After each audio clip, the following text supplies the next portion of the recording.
ఇందాక డిస్కస్ చేసినట్టుగా ఆకులో మిడ్ రిబ్ అనేది ఉంటుంది. ఇక్కడ చూడండి, ఇక్కడ మిడ్ రిబ్ అనేది ఉంది.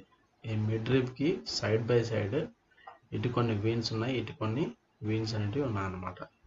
ఈ విధంగా వీన్స్ ఉన్నటువంటి మొక్క యొక్క ఆకును ఏమని పిలుస్తారంటే దీన్ని లీఫ్ వెనేషన్ అంటారు. లీఫ్ వెనేషన్ అంటారు అనమాట. ఈ లీఫ్ వెనేషన్లో ఈ విధంగా సైడ్ బై సైడ్ ఒక మిడ్ రిబ్ నుంచి వీన్స్ అనేటివి ఉంటే ఈ యొక్క ఆకును ఏమని పిలుస్తుంటే రెటిక్యులేట్ వెనేషన్ అంటారు.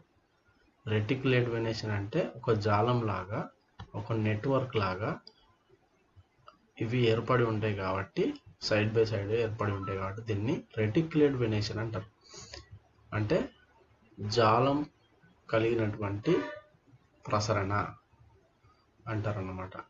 ఈ విధంగా పిక్చర్ బిలో చూసినట్టయితే ఇది ఒక గడ్డి జాతి మొక్క.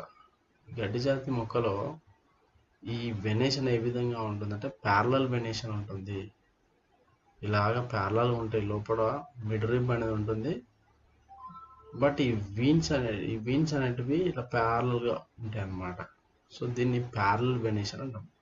సో ఈ రెండు డిఫరెన్స్ అనేది బాగా గుర్తుంచుకోండి. లీఫ్ వెనేషన్లో రెటిక్యులేట్ వెనేషన్ ఉంటుంది కొన్ని మొక్కలకి, అండ్ కొన్ని మొక్కలకి ప్యారలల్ వెనేషన్ ఉంటుంది.